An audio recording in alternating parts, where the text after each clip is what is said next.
ದೇವರಿಗೆ ಮಹಿಮೆ ಉಂಟಾಗಲಿ. ನನ್ನನ್ನು ನಿಜವಾಗಲೂ ಪ್ರೀತಿಯಿಂದ ಕರೆದಂತ ಪಾಸ್ಟರ್ ಸುನೀಲು ಮತ್ತು ಅವರ ಮಗ ಇಮ್ಯಾನುವೇಲ್ ಅರ್ಥ ಗೊತ್ತಾ?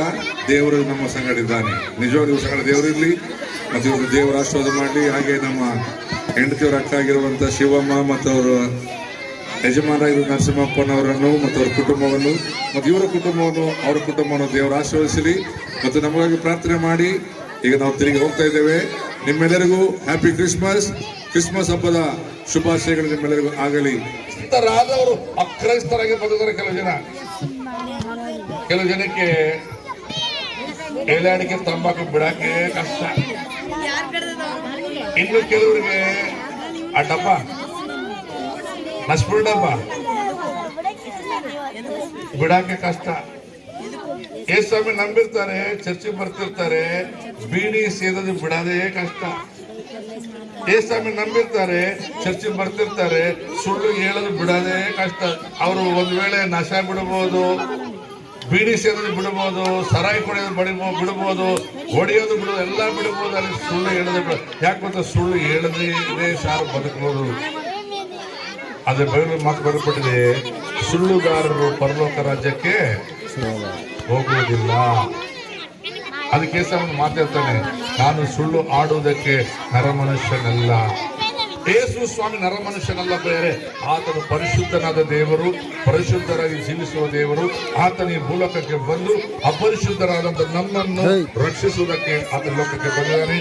ಮತ್ತು ಒಂದು ಮಾತು ಖಚಿತವಾಗಿ ಹೇಳ್ತೇನೆ, ನೀವು ಈ ರಾತ್ರಿ ಇನ್ನೂ ಯೇಸು ಸ್ವಾಮಿ ನಂಬದೆ ಹೋಗಿದ್ದರೆ, ಯೇಸು ಸ್ವಾಮಿ ರಕ್ಷಕನಾಗಿ ಸ್ವೀಕಾರ ಮಾಡದೆ ಹೋಗಿದ್ದಾರೆ, ನಾನು ಯಾವ ರೀತಿ 87 ಇಸ್ವಿಯಲ್ಲಿ ಯೇಸು ಸ್ವಾಮಿ ರಕ್ಷಕನಾಗಿ ಅಂಗೀಕಾರ ಮಾಡಿಕೊಂಡು ಈ ದಿನ ಆತನ ಸಾಕ್ಷಿಯಾಗಿದ್ದೇನೋ ಹಾಗೆ ನೀವು ಸಾಕ್ಷಿ. ಮತ್ತು ನನ್ನ ಜೊತೆಗೆ ನಮ್ಮ ಚರ್ಚ್ ಹುಡುಗರು ಬಂದರೆ ಅವ್ರ ಬಗ್ಗೆ ಹೇಳಬೇಕಾದ್ರೆ ತುಂಬಾ ಇದೆ.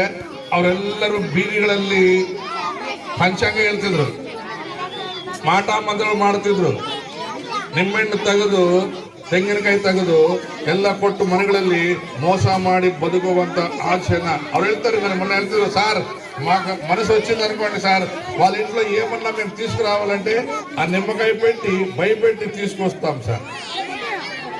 నిమ్మకాయ పెట్టి భయపెట్టి తీసుకొస్తాం. చూడండి, యేసు ప్రభు భయాన్ని తొలగిస్తే లోకంలో ఉండే మాంత్రికులు, తాంత్రికులు వాళ్ళ పని అదే. తాయితనం కట్టేది, నిమ్మకాయల మంత్రి ఇచ్చేది. వాళ్ళు ఏమిటి సాರ್ ಪಂಚಾಂಗ ಹೇಳಕೈತೆ ಮಿಕ್ಕಿದ ತಿನ್ನಕೈತೆ, ನಾವೆಲ್ಲ 100 ಹೇಳ್ತೀವಿ, ಯಾವುದು ನಡೆಯಲ್ಲ. ಅವ್ರಿಗೂ ಭಯನೇ, ನಡೆದಿಲ್ಲದೇ ಮಾಡ್ತಾರೆ. ಇನ್ನೊಂದ್ಸಲ ಓಣಿಗೆ ಬರಲ್ಲ. ನೋಡ್ರಿ, ಅದು ಯೇಸು ಸ್ವಾಮಿಯನ್ನು ಅರ್ಥ ಮಾಡ್ಕೊಳ್ರಿ.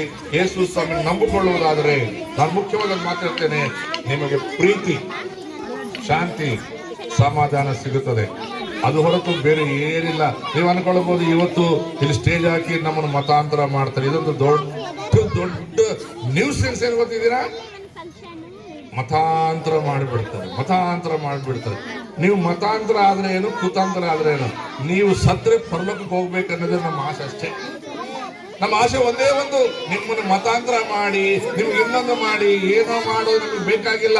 ನಮ್ಮ ಆಸೆ, ನಮ್ಮ ಆಕಾಂಕ್ಷೆ, ನಾನು ಕೆಟ್ಟೋಗಿದ್ದೆ, ನಾನು ಒಳ್ಳೆಯವನಾಗಿದ್ದೇನೆ ಆಗುವುದಕ್ಕೆ ಕಾರಣ ಯೇಸು ಸ್ವಾಮಿ ಹೊರತು ಬೇರೆ ಯಾರು ಇಲ್ಲ. ಯಾಕಂದ್ರೆ ನಾನು ಓದಿರುವ ಓದು, ನನ್ನ ಒಂದು ವಿದ್ಯಾಭ್ಯಾಸ ನಾನೆಲ್ಲ ನೋಡಿದ್ರೆ ನಾನು ಎಲ್ಲೋ ಇರಬೇಕಾಗಿತ್ತು. ಅದು ಇವತ್ತು ಯಾಕೆ ಗೊತ್ತಾಗಿದೆ. ಸತ್ಯ ತಿಳಿಯದೆ ಅನೇಕರು ಸುಳ್ಳು ಹೇಳಿ ಇವರು ಮತಾಂತರ ಮಾಡ್ತಾರೆ. ಇವರು ಜಾತಿ ಮತ ಬದಲಾಗಕ್ಕೆ ಸಾಧ್ಯವಿಲ್ಲ, ಜಾತಿ ಬದಲಾಗಕ್ಕೆ ಸಾಧ್ಯವಿಲ್ಲ, ಹೆಸರು ಬದಲಿಸ್ಕೊಳ್ಳೋಕೆ ಸಾಧ್ಯವಿಲ್ಲ. ಯೇಸು ಸ್ವಾಮಿ ಬಳಿಗೆ ಬಂದ್ರೆ ಸಾಧ್ಯವಾದ ಒಂದೇ ಒಂದು ಕೆಲಸ, ಹೃದಯ ಬದಲಾಗುತ್ತದೆ, ನಮ್ಮ ಜೀವಿತ ಬದಲಾಗುತ್ತದೆ. ಅದನ್ನು ಬದಲಾ ಮಾಡುವುದಕ್ಕೆ ಯೇಸು ಸ್ವಾಮಿ ಮಾತನಾಡ್ತಾನೆ, ಭಾರದಿಂದ, ಪಾಪದಿಂದ, ಕಷ್ಟದಿಂದ, ದುಃಖದಿಂದ ನಾನು ಬಿಡಿಸೋದಕ್ಕೆ ಬಂದೇನೆ. ಪ್ರತಿಯೊಬ್ಬರು ಒಂದು ನಿಮಿಷ ಕಣ್ಣು ಮುಚ್ಚಿಕೊಳ್ಳೋಣ. ಈ ರಾತ್ರಿ ಈ ಒಂದು ಸೌಂಡ್ ಸಿಸ್ಟಮ್ ಇಂದ ನೀವು ಮನೆಯಲ್ಲಿದ್ದು ಇಲ್ಲ ದೂರವಿದ್ದು ಕೇಳುತ್ತಿರುವಂತ ನನ್ನ ಸಹೋದರ ಸಹೋದರಿಯರೇ, 40 ವರ್ಷಗಳ ಕೆಳಗೆ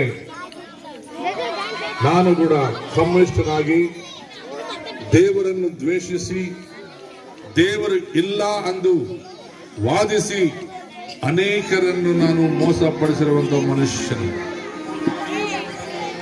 ಅದು ಒಂದು ದಿನ ಯೇಸು ಕ್ರಿಸ್ತರನ್ನು ನನಗೆ ಪರಿಚಯ ಮಾಡಿಸಿದ ನಂತರ, ಯೇಸು ಕ್ರಿಸ್ತರ ಬಗ್ಗೆ ನನಗೆ ಹೇಳಿದ ನಂತರ ನನ್ನ ಜೀವಿತ ಬದಲಾಗಿದೆ. ನನ್ನ ಹೃದಯದಲ್ಲಿ ಯೇಸು ಸ್ವಾಮಿಯನ್ನು ನಾನು ಅಂಗೀಕಾರ ಮಾಡಿಕೊಂಡ ನಂತರ, ನನ್ನ ಹೃದಯದಲ್ಲಿ ಯೇಸು ಸ್ವಾಮಿ ಅವರಿಗೆ ಸ್ಥಳ ಕೊಟ್ಟ ನಂತರ ನನ್ನ ಪರಿಸ್ಥಿತಿ ಬದಲಾಗಿದೆ. ನನ್ನ ಮಾತಿನ ಶೈಲಿ ಬದಲಾಗಿದೆ. ನನ್ನ ಜೀವಿತದ ಶೈಲಿ ಬದಲಾಗಿದೆ. ನನ್ನಲ್ಲಿ ಅನೇಕ ಬದಲಾವಣೆಗಳನ್ನು ಯೇಸು ಸ್ವಾಮಿ ಮಾಡಿದ್ದಾರೆ. ಈ ರಾತ್ರಿ ನನ್ನ ಒಂದೇ ಒಂದು ಪ್ರಾರ್ಥನೆ ನಿಮಗೆ, ನಿಮ್ಮ ಹೆಸರು ಬದಲಾಗುವುದಿಲ್ಲ, ನಿಮ್ಮ ಮತ ಬದಲಾಗುವುದಿಲ್ಲ, ನಿಮ್ಮ ಜಾತಿ ಬದಲಾಗುವುದಿಲ್ಲ. ಬದಲಾಗುವುದು ಒಂದೇ ಒಂದು ಪ್ರೇರೆ, ನಿಮ್ಮ ಜೀವಿತ. ನಿಮ್ಮ ಜೀವಿತ ಹುಡುಗನಾಗಿದ್ದೆ, ಜಗಳ ಮಾಡುತ್ತಿದ್ದೆ, ರೌಡಿಯಾಗಿ ತಿರುಗಾಡುತ್ತಿದ್ದೆ. ನನ್ನ ಯೇಸು ಸ್ವಾಮಿ ನನ್ನನ್ನು ದರ್ಶಿಸಿದರು. ಅಂದು ಬೆತ್ಲೆಹೇಮಿನಲ್ಲಿ ಜನಿಸಿರುವ ಆ ಯೇಸು ಕ್ರಿಸ್ತನು 87ನೇ ಇಸ್ವಿಯಲ್ಲಿ ನನ್ನ ಹೃದಯದಲ್ಲಿ ಜನಿಸಿದರು. ಆತನು ಜನಿಸಿದ್ದಕ್ಕೆ ಇವತ್ತು ನಾನು ಸಂತೋಷವಾಗಿ, ಸಮಾಧಾನವಾಗಿ, ನೆಮ್ಮದಿಯಾಗಿದ್ದೇನೆ, ಪ್ರೀತಿಯಿಂದ ತುಂಬಲ್ಪಟ್ಟಿದ್ದೇನೆ. ಇದು ನಿಮಗೆ ಬೇಕು ಅಂತೇಳಿ ನೀವು ಬಯಸುವುದಾದರೆ